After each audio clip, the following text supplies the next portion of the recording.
CSK మ్యాచ్కి అయితే రంగం అయితే సిద్ధమైందనమాట. సిఎస్కే చాలా లో కాన్ఫిడెన్స్తో వస్తుంది అండ్ క్వైట్ ఆపోజిట్ వచ్చేసి ఎల్ఎస్జి అనమాట. ఈ మ్యాచ్ కనుక ఎల్ఎస్జి గెలిస్తే 10 పాయింట్స్తో టేబుల్ టాప్కి అయితే వెళ్ళిపోతుంది.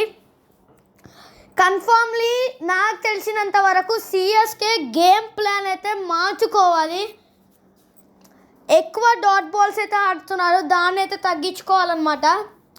హెడ్ టు హెడ్ రికార్డ్స్ చూసుకుంటే వీళ్ళిద్దరి మధ్యలో టోటలీ 5 మ్యాచెస్ జరిగాయి అండ్ ఎల్ఎస్జి వచ్చేసి 3 గెలిచింది అండ్ సిఎస్కే 1 అండ్ ఇంకొకటి వచ్చేసి నో రిజల్ట్.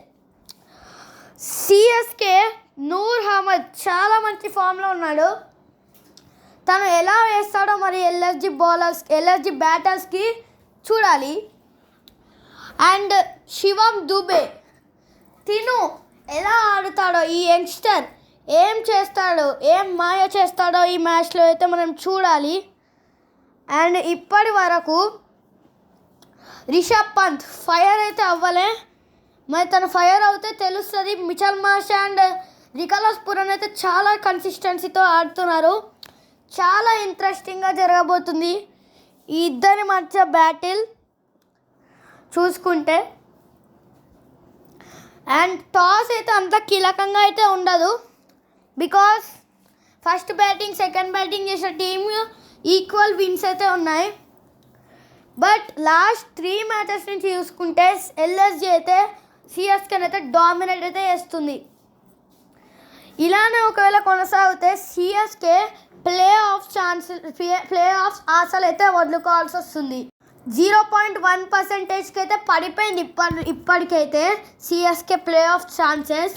బట్ చెప్పలేం, ఈ మ్యాచ్ అయితే చాలా కీలకం. వాళ్ళు ప్లే ఆఫ్స్కి వెళ్ళాలంటే ఒక మంచి గేమ్ ప్లాన్తో అయితే బరిలోకి దిగాలి, లేకపోతే చాలా కష్టంగా ఉంటుంది ఈ మ్యాచ్ గెలవాలంటే. అండ్ ఇది వచ్చేసి ఏకనా స్టేడియం వెన్యూలో అయితే జరగబోతుంది. LSG home ground. కన్ఫర్మ్లీ ఎల్ఎస్జికి అయితే ఆ హోమ్ గ్రౌండ్ అడ్వాంటేజ్ అయితే ఉంటుంది. నెక్స్ట్ గ్రౌండ్ స్టాండ్స్ చూసుకుంటే 17 మ్యాచెస్ అయ్యాయి. ఫస్ట్ బ్యాటింగ్ చేసిన టీం 8 మ్యాచెస్ గెలిస్తే అండ్ సెకండ్ బ్యాటింగ్ చేసిన టీం 8 గెలిచింది. 50% విన్ ఉంది. అందుకే ఇక్కడ టాస్ అంత కీలకంగా లేదు. యావరేజ్ స్కోర్ చూసుకుంటే 169 అయితే ఉంది. అండ్ ఈ మ్యాచ్ అయితే చాలా మంచిగా జరగబోతుంది. ఈరోజు 7:30కి సిఎస్కే ప్లే ఆఫ్స్కి వెళ్తుందా లేదా అనే డిసైడర్ మ్యాచ్. కన్ఫర్మ్లీ అందరూ చూడాలి. చాలా ఇంట్రెస్టింగ్గా మారబోతుంది వీళ్ళిద్దరి మధ్యలో బ్యాటిల్. రిషబ్ పంత్ కూడా రన్స్ అయితే స్కోర్ చేయట్లేదు, తను కూడా చేస్తే సూపర్గా ఉంటుంది. And next LSG playing level చూసుకుంటే స్క్రీన్ మీద అయితే వేసాను, అదైతే చూసేయండి. అండ్ సిఎస్కే ప్లేయింగ్ 11 చూసుకుంటే స్క్రీన్ మీద అయితే వేసాను, చూడండి. ఎల్ఎస్జి అయితే ఎలాంటి మార్పులు చేసుకోవాలి కానీ సిఎస్కే అయితే చేసుకోవాలి. ఈ వీడియోకి ఇంతే గైస్, నెక్స్ట్ వీడియోలో కలుద్దాం.